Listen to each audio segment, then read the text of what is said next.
¿Qué tal, compañeros? Buenos días. Continuando con los temas de exposición, hoy revisaremos los principios generales de la función gastrointestinal. Nos vamos a concentrar en la motilidad, el control nervioso y también revisaremos la circulación sanguínea.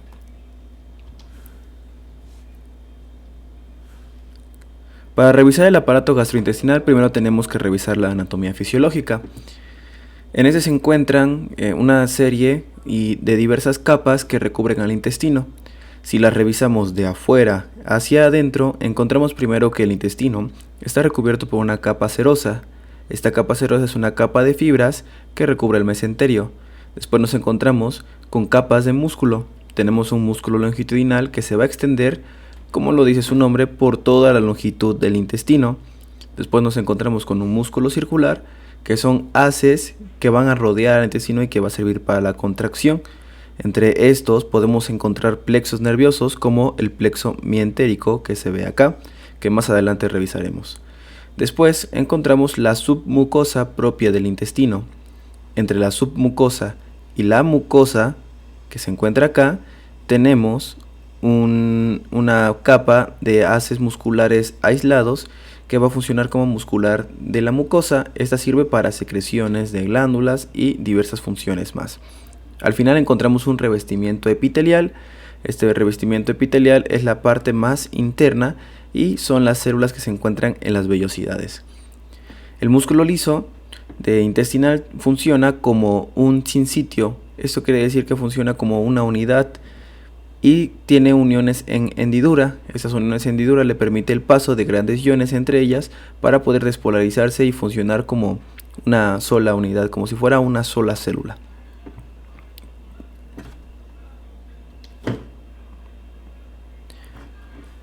Ok, ¿cómo funciona entonces el músculo liso sincitial? Si revisamos la actividad eléctrica representada en una gráfica, nos damos cuenta que está representada por dos tipos de ondas eléctricas, las ondas lentas y las ondas en espigas.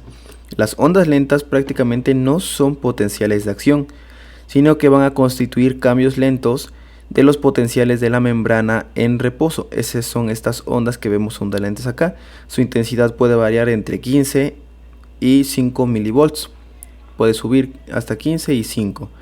No se conoce realmente la exactitud del origen de estas ondas, pero algunos investigadores las atribuyen a las células intersticiales de Cajal, que se cree que son unas células especializadas que interactúan con las células del músculo y les sirve para mandar señales como marcapasos eléctricos.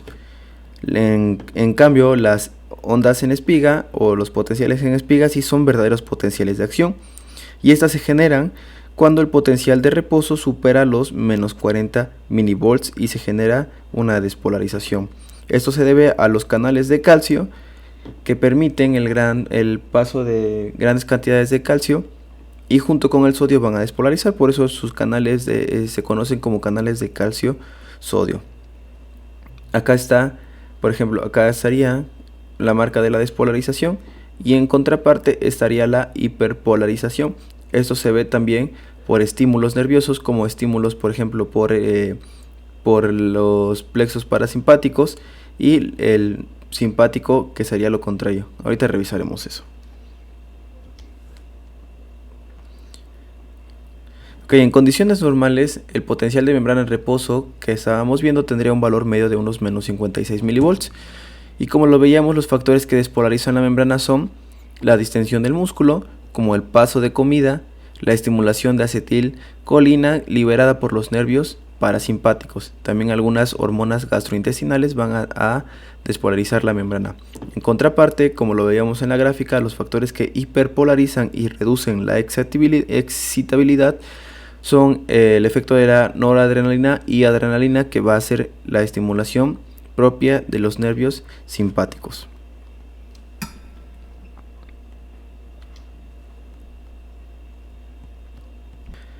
En el control nervioso de la función gastrointestinal encontramos que el aparato digestivo está parcialmente regulado por el sistema nervioso autónomo, que tiene un componente extrínseco y un componente intrínseco. Este componente extrínseco es la inervación simpática y parasimpática que estábamos revisando, y el intrínseco son los sistemas nerviosos entéricos que su contenido son los plexos de Auerbach y de Meissner. En este pequeño esquema vemos representado el simpático, el parasimpático y los plexos mientéricos que habíamos revisado en anatomía fisiológica, que se encuentran entre las capas musculares, y el plexo submucoso o de Meissner, que se encuentra en la submucosa. Abajo encontramos al epitelio, que también tiene receptores de fibras nerviosas aferentes para las neuronas sensitivas que se dirigen a los ganglios, la médula espinal y el tronco de encéfalo para mandar señales del propio intestino. Este prácticamente es como funciona la función o el control nervioso del aparato digestivo.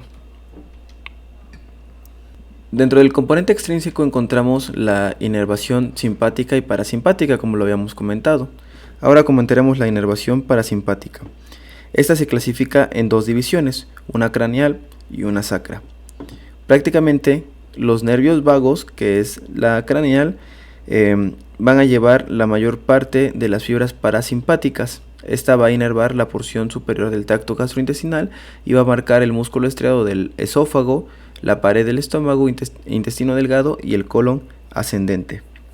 El parasimpático sacro se origina en los segmentos segundo, tercero y cuarto de la médula espinal y va a viajar con los nervios pélvicos. Esta va a inervar la mitad distal del intestino grueso hasta el ano. Estas fibras intervienen en los reflejos de la defecación. Cabe destacar que las neuronas postganglionares del sistema parasimpático son neuronas colinérgicas y peptidérgicas. Esto quiere decir que funcionan con acetilcolina. En la inervación simpática, la estimulación suele inhibir la actividad del tubo digestivo, es la contraparte del parasimpático. Estas fibras se originan entre los segmentos T5 y L2. Estas penetran en la cadena simpática para después llegar a los ganglios simpáticos que tenemos aquí escritos, que son principalmente 4: el ganglio celíaco, el mesentérico superior, inferior y el hipogástrico. Si revisamos la imagen, acá tenemos los ganglios celíacos, los mesentéricos superiores, inferiores, y acá abajo tendríamos al hipogástrico. Estos ganglios, después de las fibras de salir, forman las fibras nerviosas postganglionares para llegar a inervar a la pared del intestino delgado, grueso, el estómago y prácticamente todo el aparato gastrointestinal. El sistema simpático va a ejercer su efecto de dos formas: mediante un discreto efecto directo de la noradrenalina sobre el músculo liso del tracto, directamente del tracto intestinal al que lo va a inhibir, a excepción de la muscular de la mucosa, y mediante un efecto inhibidor más potente de la noradrenalina sobre las neuronas de todo el sistema nervioso entérico.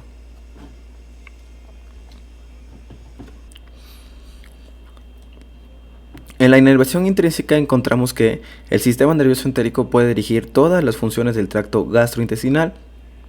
Esta inervación se encuentra en los ganglios de los plexos mientérico y del plexo submucoso o de Meissner, y va a controlar las funciones contráctil, secretora y endocrina.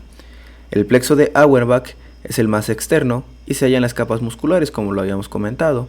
Este incrementa el tono de la pared, aumenta la intensidad de las contracciones rítmicas y acelera las contracciones. El plexo de Meissner es más interno, se encuentra en la submucosa.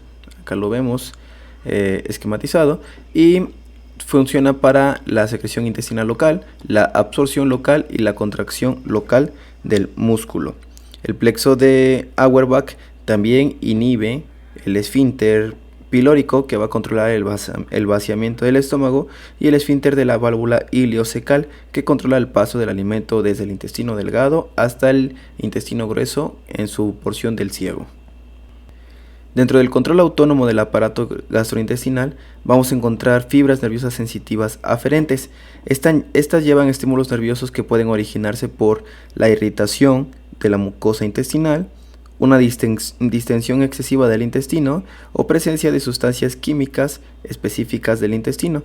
Estas señales pueden causar excitación o inhibición, como lo habíamos visto en el esquema de la sensibilidad nerviosa aferente.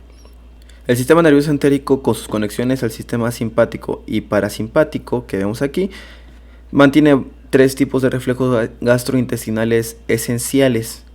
1. Los reflejos integrados por completo dentro del mismo sistema nervioso de la pared intestinal. Estas van a incluir la secreción digestiva, el peristaltismo, la contracción de mezcla y los efectos de inhibición local. En segundo lugar tenemos los reflejos que van desde el intestino a los ganglios simpáticos prevertebrales. Y en tercer lugar tenemos los reflejos que van desde el intestino a la médula espinal, al tronco y al encéfalo para volver después al tubo digestivo. Dentro del control hormonal de la motilidad gastrointestinal encontramos también varias sustancias químicas que van a intervenir en las funciones de este aparato, pero el libro nos marca que para que una sustancia se considere como hormona gastrointestinal tiene que cumplir algunos criterios, como por ejemplo, debe ser segregada como respuesta a un estímulo fisiológico. Esta puede ser distensión, irritación o algún otro. Su función debe ser independiente de cualquier actividad nerviosa. Esto quiere decir que tiene que ser por células endocrinas propias del intestino, del aparato gastrointestinal, y tiene que haber sido aislada, purificada, identificada químicamente y sintetizada también. Eso se refiere al aparato gastrointestinal. En este cuadro marcamos algunas hormonas como la gastrina, la colicistocinina, la secretina, el péptido inhibidor gástrico y la motilina, que tienen diferentes estímulos y algunos también tienen acciones de estimulación e inhibición, como el vaciado gástrico, la secreción de ácido gástrico, principalmente por la irritación de la mucosa.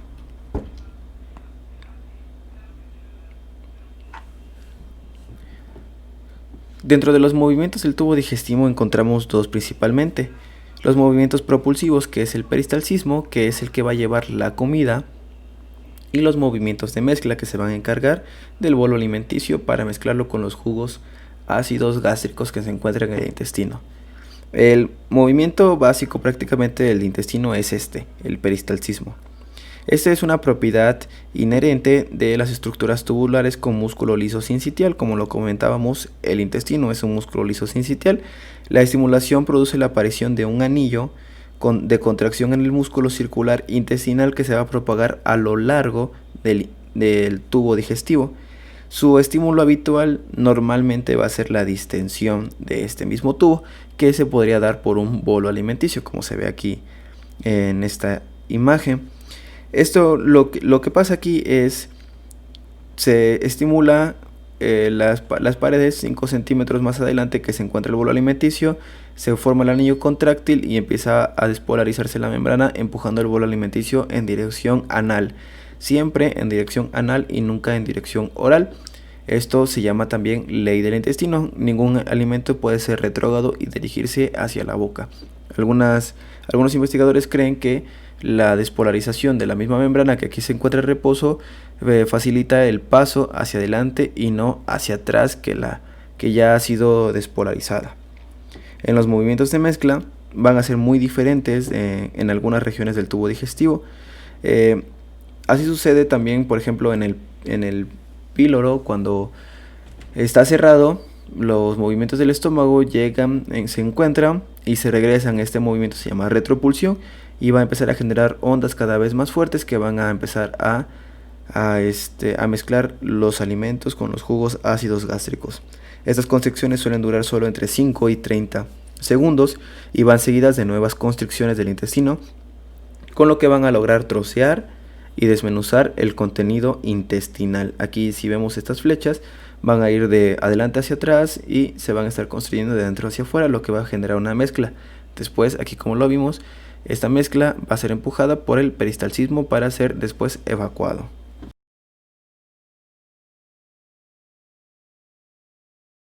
Cuando revisamos el flujo sanguíneo gastrointestinal, vemos que es una circulación esplácnica. Esto quiere decir que está formada por el flujo sanguíneo del tubo digestivo más el correspondiente al vaso, al páncreas, que aquí no vemos, y al hígado. En el hígado, la sangre va a pasar por los sinusoides hepáticos. Sabemos que si aquí vienen los alimentos, son absorbidos y pasan a las venas intestinales, después a la vena porta y después llegan al hígado por las venas, después salen por las venas hepáticas a la vena cava. Este flujo permite que las células del retículo endotelial que van a revestir los sinusoides hepáticos eliminen las bacterias que podrían haber penetrado en la circulación general y causar daños al organismo principalmente o a algunos órganos. Todos los elementos hidrosolubles que no son grasos se absorben en este intestino y son transportados, como lo habíamos comentado, a los sinusoides, donde se van a absorber y almacenar entre la mitad y 2/3 partes de los elementos nutritivos. Las grasas no pueden pasar por la sangre portal y van a ser transportados por los linfáticos intestinales, donde se dirigen al torrente sanguíneo general a través del conducto torácico. En la anatomía de la irrigación gastrointestinal encontramos que incluye las arterias mesentéricas superior e inferior, que va a irrigar las paredes del intestino delgado y grueso a través de un sistema arterial arciforme. Aquí vemos la figura arciforme. Al penetrar la pared del tubo digestivo, las arterias se van a empezar a ramificar y van a empezar a enviar arterias circulares, de forma que sus extremos se encuentren en el lado de la pared intestinal opuesto a la inserción mesentérica. De esas arterias circulares salen otras más pequeñas y se distribuyen a lo largo de los haces musculares, hacia las vellosidades y hacia los vasos submucosos situados debajo del epitelio, donde van a intervenir, como ya lo hemos visto, en funciones de secreción y absorción. Cuando el intestino se encuentra en absorción por elevaciones del índice metabólico, estas arterias tienden a vasodilatarse. Si hacemos un zoom acá, en esta parte, vamos a encontrar las vellosidades y su irrigación. Durante la absorción de nutrientes, el flujo sanguíneo de estas vellosidades que vemos acá y de las regiones adyacentes de la mucosa se va a multiplicar hasta por 8. De igual forma, el riego de las capas musculares de la pared intestinal aumenta cuando lo hace la actividad motora del intestino. Algunas de las causas de esta vasodilatación es la segregación de sustancias vasodilatadoras. La mayoría de estas sustancias son hormonas peptídicas, entre las que se encuentran la colicistocinina, el péptido intestinal vasoactivo, la gastrina y la secretina, como las que habíamos visto en el cuadro anterior. En segundo lugar, algunas de las glándulas gastrointestinales también liberan algunas cininas, como la calidina y la bradicinina. También la disminución de la concentración de oxígeno puede aumentar el flujo intestinal entre un 50 y 100% más. Esto es a diferencia de los pulmones. Aquí, cuando hay menos oxígeno, se vasodilata en vez de vasoconstriñirse. Esta imagen también nos sirve para revisar el mecanismo de flujo sanguíneo de contracorriente que tienen las vellosidades. Si notamos acá, las arterias no tienen que llegar hasta arriba para poder pasar a ser vénulas. Aquí hace un shunt o un cortocircuito, donde el 80% del oxígeno sigue esto y no se halla accesible para las funciones metabólicas de las vellosidades. En condiciones normales, esta derivación de oxígeno que vemos acá no resulta peligrosa para estas vellosidades ni para el intestino. Solamente son en situaciones patológicas como el shock hemorrágico o en la hipovolemia, donde sí se podrían ver afectados, porque disminuiría muchísimo más este riego y estas vellosidades no tendrían acceso a oxígeno. Entonces se necrosarían y morirían y habría un problema intestinal mayor.